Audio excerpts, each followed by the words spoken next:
नमस्कार, मी Sunita बुरकुल cooking with Sunita बुरकुल आपल्या YouTube channel तुम्हाला सगळ्यांचं खूप खूप स्वागत आहे। आज आपण ना आता श्रावण लागतोय, श्रावण लागला की आपले उपवास वगैरे चालू असतात। मग यामध्ये आपल्याला काहीतरी एनर्जिक असं खावंसं वाटतं, तर तेच आपण बनवतोय। चला तर मग सुरुवात करू। बघा इथे मी ना शेंगदाणे घेतलेले, ते चांगले बघून घ्यायचे, खवट वगैरे असे असतात ना किंवा खराब, ते पाहून घ्यायचे आणि काढून टाकायचे। छान आता इथे मी असे मंद आचेवर भाजून घेते।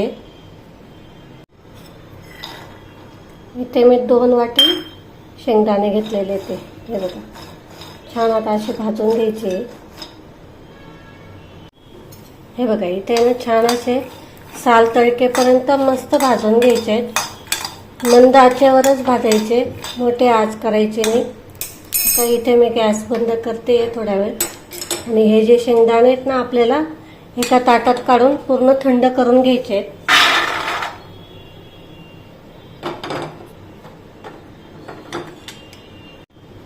आता इथे मी अर्धा वाटी खोबरं घेतलेलं आहे, छान असं बारीक किसून घेतलेलं आहे मी हे खोबरं। हे पण मस्त भाजून घ्यायचं आपल्याला। कढई गरमच आहे त्यामुळे ना पटकन असं एक भाजलं जातं ते, आपल्याला हे जास्त करपवायचं नाहीये। हे बघा छान इथं भाजलं गेलेलं आहे। आता मी इथे ना गॅस बंद केला आहे।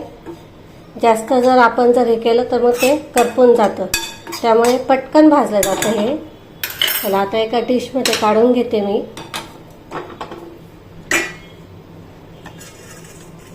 हे बघा डिशमध्ये काढून घेतलं आणि पूर्ण थंड करून घेऊ आपण।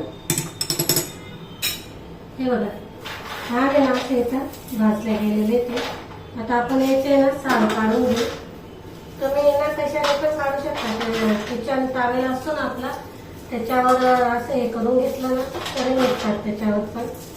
मी आता इथे ना आपलं असं चोळून घेते मस्तपैकी, म्हणजे मग काय होतं की सगळे जेवढे निघतील तेवढे, असं नाही की पूर्ण निघालेच पाहिजे, जेवढे निघतील तेवढे काढून घेते मी ते।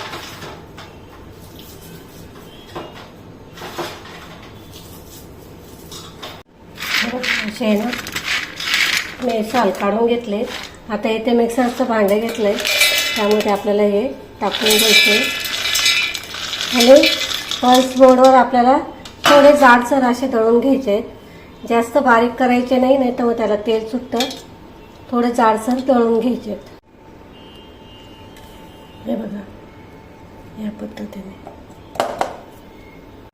आता इथे हे जे खोबरं घेतलेलं आहे ना ते आपल्याला आहे ना असं हाताने चुरून घ्यायचं आहे। मी इथे मिक्सरमध्ये नाही बारीक करत आहे, हाताने चुरून घेते। हे बघा असं मस्त छान असे चव येते, मग त्याचे मस्त दाताखाली येतं, मग ते छान लागतं।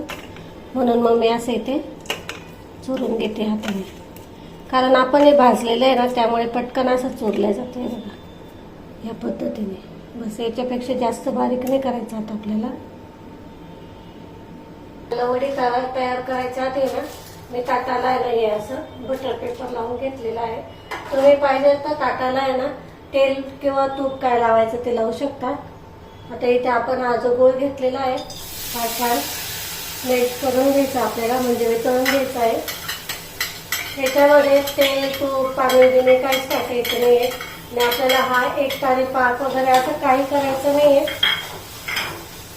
हे बघा हा छान वितळून घेऊ आपण, फक्त वितळून घ्यायचा आहे आपल्याला। हा एक तारी पाक वगैरे काय करायचं नाही।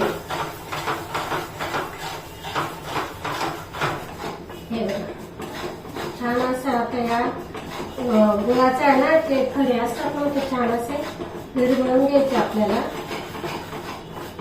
आणि सतत असं हलवत राहायचं, म्हणजे काय होतं गुळ आहे ना खाली असं चिपकत नाही, मस्त हे होतो, लवकर पण मेल्ट होतो, म्हणजे वितळतो। हे बघा झालंय इथे 1-2 मिनिटातच पटकन होतो। आपल्याला याच्यामध्ये हे जे शेंगदाणे आहेत ना हे टाकून घ्यायचे। आता शेंगदाण्याचा कूट टाकून देते मी। त्याचबरोबर खोबरं छान असं पटकन मिक्स करायचं.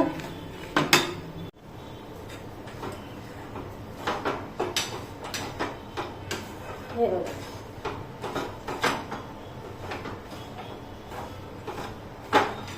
त्यामध्ये मी इलायची पावडर टाकते. तुम्ही खात असाल तर टाका, नसेल खात तर नाही टाकले तरी चालते, अशी पण छान लागते. इलायची पावडर टाकते. छान मिक्स करून घ्यायचं आपण.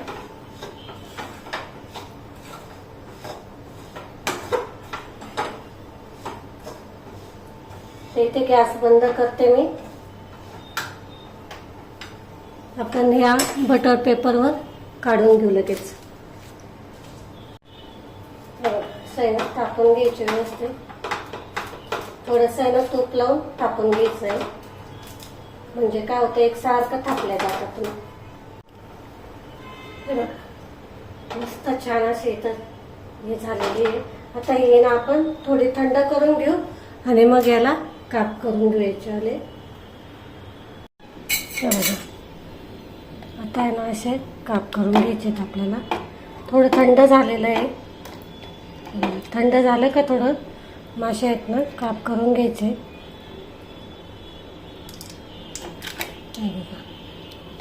मस्त अशा वड्या निघतात. मग असे काप करून घ्यायचे.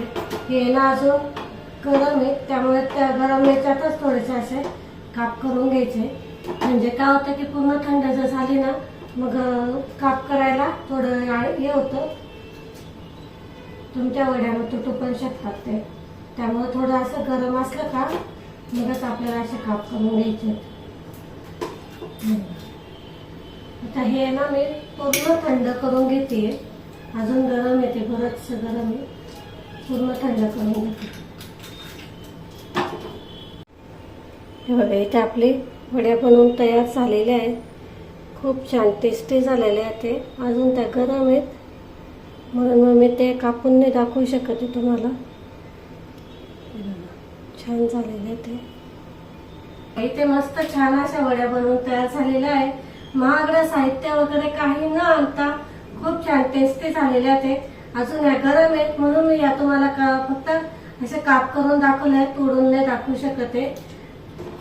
तुम्हाला जर रेसिपी जर आवडली असेल तर लाईक, शेअर आणि सबस्क्राईब नक्की करा. आपण अशाच नवनवीन रेसिपींसोबत पुन्हा भेटू. तोपर्यंत नमस्कार.